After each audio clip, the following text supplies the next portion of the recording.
Hello guys, जर तुम्हालाही घरच्या घरी काजळ बनवायचं असेल तर असं कापूस घ्यायचा, मग त्यामध्ये थोडासा ओवा टाकायचा आणि नंतरला वात वळवून घ्यायची ती चांगल्या प्रकारे. कारण आपल्याला हे होममेड आणि वॉटरप्रूफ करायचं आहे काजळ. तर आपण इथं वात वळवून घेतले. ती वात वळवून घेतल्याच्या नंतर आपल्याला लागणार आहे एक दिवा. तुम्ही 2 दिवा पण इथं वापरू शकता. मग त्या दिवामध्ये आपल्याला तूप टाकायचं आहे. शुद्ध गाईचं तूप टाका आणि त्यानंतर त्यामध्ये बदाम टाकायचे 2. तुम्हाला आवडतील त्याप्रमाणे तुम्ही बदाम टाकू शकता कितीही. आणि त्यानंतर ते टाकल्याच्या नंतर त्यामध्ये आपण वात टाकायची ती जी आपण केले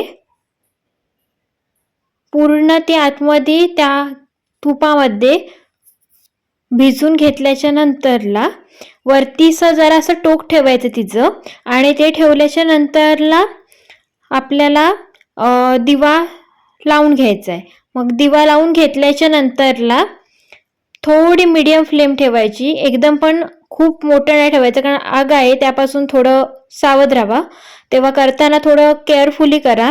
दोन्ही बाजूला पेले ठेवले आणि वरती ताट ठेवलं, छोटं ताट ठेवलं आणि अशाप्रमाणे ती फ्लेम दिसली पाहिजे.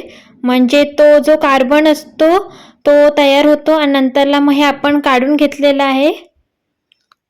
थोडंसं तूप लावून काढा, नाही तर तुम्ही कागदाच्या साहाय्याने पण काढू शकता. मग एका भरणीमध्ये किंवा छोट्याशा डब्बीमध्ये तुम्ही हे काजळ काढून घेऊ शकता. त्यामध्ये थोडंसं तूप घालायचं आहे आणि ते ढवळून घ्यायचं आहे चांगलं. बघू शकता किती डार्क काजळ तयार झालं आणि हे वॉटरप्रूफ आहे. मी इथं प्रूफ करून पण दाखवलं आहे. तर बघू शकता तुम्ही. आता मी ते हातावर लावत आहे. खूप डार्क दिसतं. हे काजळ लावल्याने अजिबात डोळ्यांना त्रास होत नाही आणि हे बघा इथे वॉटरप्रूफ आहे.